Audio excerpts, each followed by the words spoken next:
So here's the deal. Everyone wants work-life balance, and everybody has these really pat conversations about how they get it. And if you talk to the people who are like these perfect women, they say they drink a lot of water and they exercise and they just are perfect. And that's it. Done and done. At Know Your Value, we take a very different angle, and we actually look at the realities of work-life balance. So who better to have right here to talk to is Sheila Robinson-Kiss, who is the CEO of Rebalancing America and Beyond. I like it. Thank you. So here's the thing. I'm going to give you a test case to work with, okay? Yes. It's not just the woman who has, like, her first baby, and she's so freaked out, like, how she's going to go back to work. How does she do everything? Let me give you me 3 years ago. Couple of teens, some of them may be getting into some trouble. We're not talking about cute trouble. We're talking about teen trouble. Parents that are getting ill, going through a divorce. I had no balance. To a woman who is being pulled from all sides, what do you tell her about getting balance back? I can relate to that myself.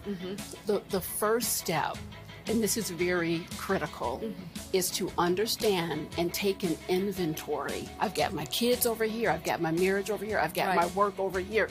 And you think about traveling back and forth, get the priorities straight, take a breath. We have a crisis in this country, people need support, but you don't stop and raise your hand and let people know that you're having a hard time. That's it right there, is maybe asking for help. In these scenarios where women are pulled from all sides and you're telling them to take an inventory and look at priorities, they may say, well, my kids are a priority.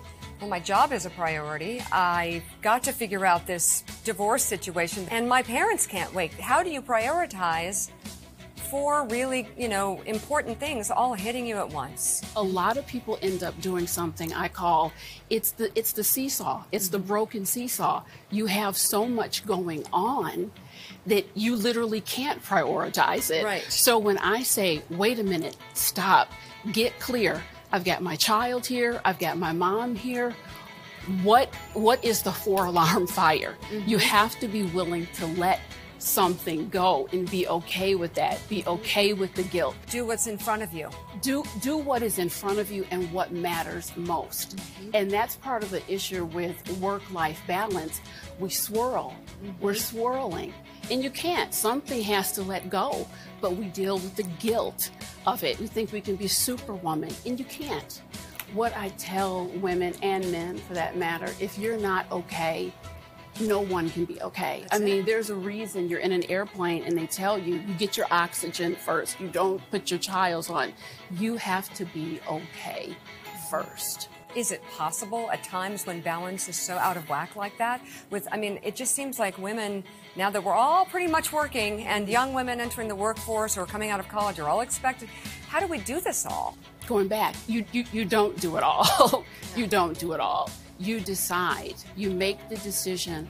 Where are my priorities today? What matters most? And understanding there are going to be things that you just have to let go of. So tell me about Rebalancing America and Beyond. I support mental health and wellness across the country. I have an online platform. You've been watching the videos. I do a lot of work in corporate America.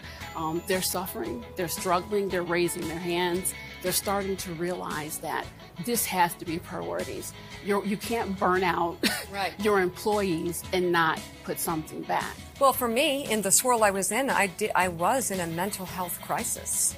You can't live like that, being pulled that way, working those hours without becoming physically exhausted and depressed. Is that okay to say? And is that part of what this conversation is? It is more than okay to say. It's really time that we get real and have a real conversation about what is happening to us in this country. Just last week, I talked to a group of 500 women, tears, people coming up after. I'm so happy that you're just normalizing this. We'll continue this conversation. Sheila Robinson-Kiss, thank you very much. Thank you so much.